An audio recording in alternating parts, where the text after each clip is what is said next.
यदि कोई बाहर वृंदावन धाम के बाहर रह रहा है अन्य प्रदेशों में, और उसके हृदय में ये बात है कि हम बहुत समय तक वृंदावन वास तो नहीं कर पाएंगे, ऐसा हम माया से जकड़े हुए हैं, तो हमें जो वृंदावन वासी को लाभ मिलेगा वो हमें कैसे मिले? क्योंकि हमारा फिर तो जीवन व्यस्त हो जाएगा, हमें अखंड वृंदावन वास तो मिलने वाला नहीं, क्योंकि हम इतने मोह में फंसे हुए हैं, इतना हम संसार में सत्यत्व बुद्धि किए हुए हैं, घर परिवार में इतना महत्व बुद्धि किए हुए हैं कि हम वैराग्य करके वृंदावन धाम में अखंड वास करें, इतनी तो हमें सामर्थ्य दिख नहीं रही। तो हम क्या करें?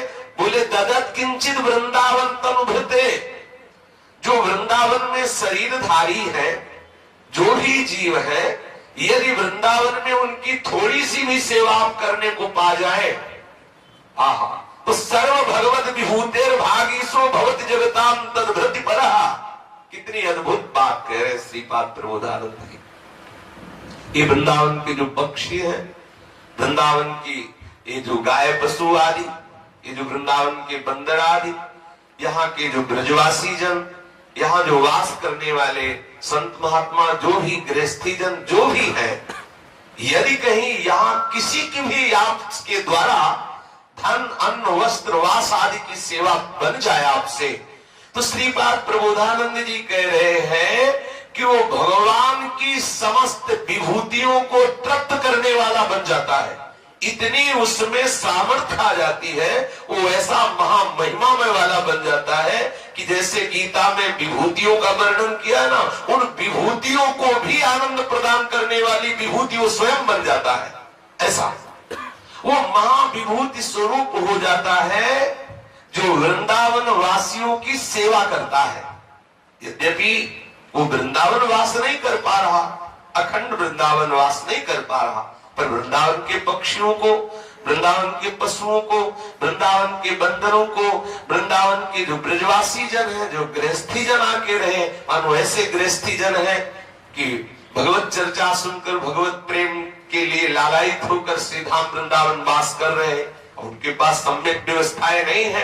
आपको भगवान ने यदि धन दिया है और आप ये लाभ लेना चाहते हैं वृंदावन वास का, तो चाहे वो गृहस्थ हो चाहे विरक्त, इस भूमि में वास करने वाले के लिए ये मर्यादा नहीं कि विरक्त की ही सेवा करनी चाहिए। यहाँ वनवासी है सब, कोई भी हो, स्त्री हो, पुरुष हो, गृहस्थ हो, विरक्त हो, वो सब वनवासी है। इस वन में वास करने वाले हर वनवासी की सेवा का फल एक ही होगा, चाहे वो गृहस्थी की सेवा करे, चाहे वो बंदर की सेवा करे, चाहे वो विरक्ति की सेवा करे, चाहे गाय की सेवा करे, चाहे किसी की भी, वो वृंदावन वासी है। इस बात की बात यहाँ है, कोई भी हो, अगर उसको आवश्यकता है और आपको भगवान ने दिया है धन आदि, अन्न आदि, वस्त्र आदि, ऐसी सामर्थ्य दी है और आप परम लाभ प्राप्त करना चाहते हैं, तो मोह और लोभ का त्याग करके वृंदावन वासियों के वास की व्यवस्था, भोजन की व्यवस्था, वस्त्र की व्यवस्था, उनको प्यार दो, उनके प्रति अपनापन करो,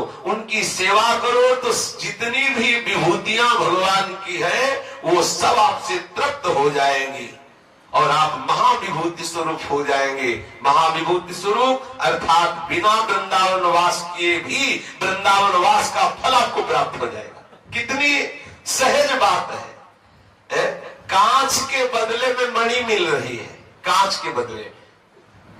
कहां सांसारिक तुच्छ धन, कहां सांसारिक अन्न वस्त्र आदि, और कहां प्रियालाल का कृपा प्रसाद, केवल ब्रजवासियों की सेवा से। जैसे माँ को प्रसन्न करना हो तो उसके बेटे को दुलार करने लगो, कुछ उसको खिला पिला दो, तो माँ अपने आप बोलने लगे। ऐसे माँ से बात करने की तुम्हारी सामर्थ्य नहीं होगी, लेकिन जब आप उसका बेटा जा रहा हो, दौड़ के उसको टापी दो, दुलार करो और कुछ भी देने लगो, तो माँ अपने आप बात कर लेगी। आप भाई ऐसा क्यों कर रहे हो, रहने दो बच्चा, वो अपने आप आपसे प्रेम भरी बात करने लगे। ऐसे ही हमारे प्रियालाल के लाडले हैं वृंदावनवासी, चाहे वो बंदर हो, चाहे वो पशु पक्षी हो, चाहे वो गृहस्थी हो, चाहे वो विरक्ति हो, चाहे ब्रजवासी हो, चाहे बाहर का वासी हो, जो यहाँ इस भूमि पर वास कर रहे, वो हमारी लाडली के लाडले हैं।